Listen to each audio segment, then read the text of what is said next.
બોલા દાદા આ થેલીમાં શું છે? લે ઈ થેલી હું કામ પાઈ લાવ્યો? હા આમાં તો પૈસા છે. તો પૈસા છે. ઓહો એટલા બધા પૈસા. પણ થેલીમાંથી પૈસા હું કામ બહાર કાઢે? લે પૈસા મૂકી દે તું થેલીમાં. ઓય બાપા પૈસા થેલીમાં મૂકી દે લે. પણ એટલા બધા પૈસા આવી થેલીમાં શું કામ રાખો? એ કોઈને ખબર ન પડે ને એટલે. જો બોલો અહીંયા કોને ખબર પડે? લે તને ખબર તો છે. અહીંયા બકુડો ને મમરાભાઈ બધા આવે. આ એ હાસુ તો એ બોલા દાદા થેલીમાં કેટલા પૈસા છે? ધીમે ધીમે બોલ. 25 લાખ રૂપિયા છે. હા પશ્ચિમ. ધીમે ધીમે બોલ. મમરાભાઈ આવે.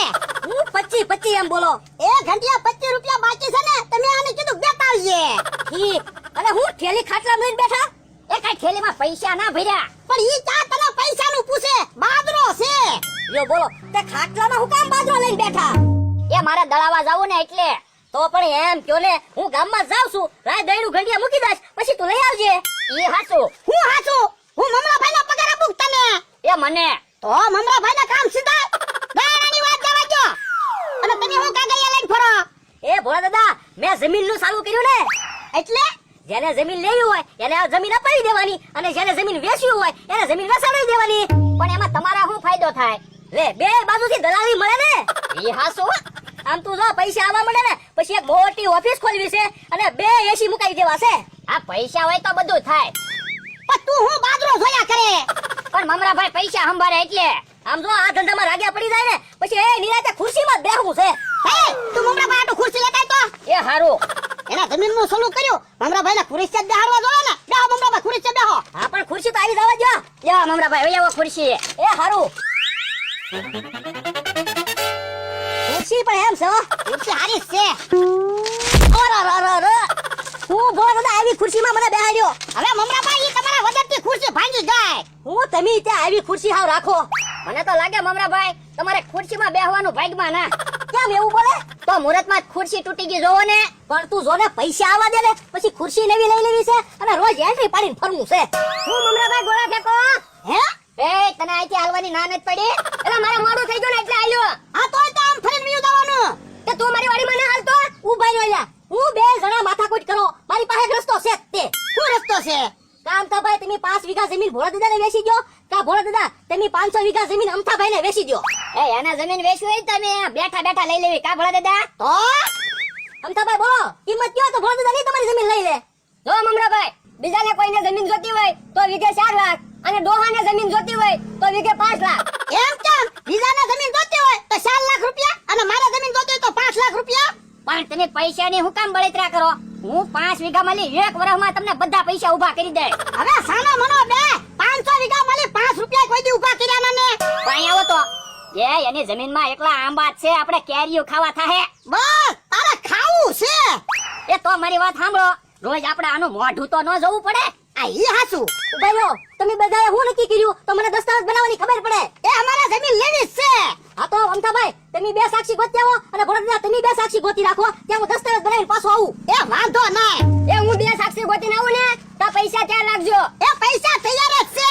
ના જમરૂક કોઈને કહેતો નહીં તો એક વાત કહું. હા કેને? એ મને એક વસ્તુ જડી. હું વસ્તુ જડી? એ ખાલી સોડાની બોટલ જડી.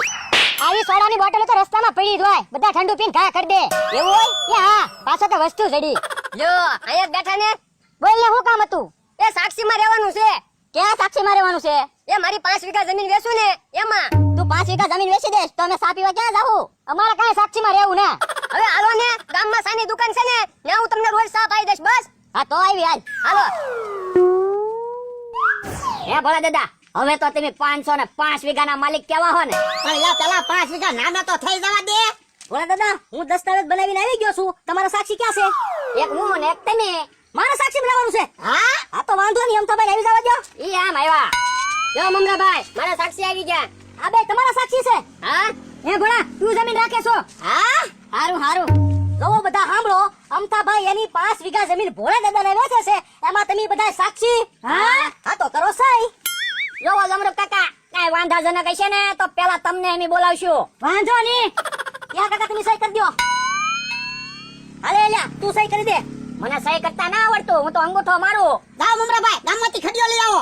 હવે ગામમાં કાલે ખડીઓ લેવા જાવું. એક કામ કર તું અંગૂઠો આમ રાખ. લ્યો હું હમણાં બોલ પેનને શેરાઈ દઉં ને એટલે સિક્કો લાગી જ જાહે.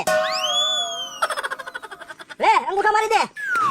હાલો હવે હું સહી કરી નાખું. અમથાભાઈ તમે સહી કરી દો. એમ થોડો કઈ હું સહી કરું? પેલા પૈસા લાવો. અલે આમાં 25 લાખ છે, ગણી લે. કેટલા કેટલાના બંડલ છે? એ નોટ ઉપર મારા બંડલ હોય. 2000 ની નોટ હોય તો 2 લાખ નો બંડલ હોય અને 500 ની નોટ હોય તો 50,000 નો બંડલ હોય. એ વાંધો નહીં. આ તો કર સહી. ઉભા રહ્યો ભલા દાદા, એમ સહી નથી કરવાની. પણ તું ના હું કામ પડે, પૈસા તો આપી દીધા. પૈસા ભલે આપી દીધા. પેલા તારે વાડી માલી કાઈ લેવાનું હોય ને તો લઈ આવ. સહી થઈ ગયા પછી વાડીમાં પગ નહીં મૂકવા દેવી એમે. તો 2 જોડી કપડા મારા પડ્યા, હું લઈ આવું પછી વાડીમાં પગ ન મેકું બસ. આ તો લઈ આવ, આવીને સહી કરજે. ભલા દાદા હવે મારી દલાલી તો આપી દો. પણ હમણાં સહી તો થઈ જવા દો, પછી દલાલી આપું. પૂતળું કોઈ ભાળે નહીં તો હારું. હે આમ તો માણસો છે એન પા ન જવાય, નકર પૂતળું ભાળી જાહે. આઈન પા નાખી આવું કે હે કોક આવતું લાગે, અહીંયા પૂતળું નાખી દેવા દે. આ ઝૂંપડીમાં 2 જોડી કપડા પડ્યા, લઈ સહી કરીને પછી તાજે વયો જાવ. હે ઓલું શું પડ્યું? પૂતળું. પૂતળું અહીંયા ક્યાંથી આવ્યું છે? હે પુત્ર તારી પાસે છે. કટકટ પુત્ર આપણે આમ કીધું, પુત્ર તારી પાસે છે. લાવે પૂતળું અમારું છે. મશીન પૂતળું તો ખાલી છે. આમાં સોનાના સિક્કા થઈ જાય. મને શું ખબર, મેં તો હોનાના સિક્કા જોયા ય નથી. ઓય બાપા ખોટું બોલો છો. સાચું કહું છું, મેં હોનાના સિક્કા નથી જોયા. હાલ મશીન એને ડોન પાસે લઈ લે. હાલ હાલ ગાડીમાં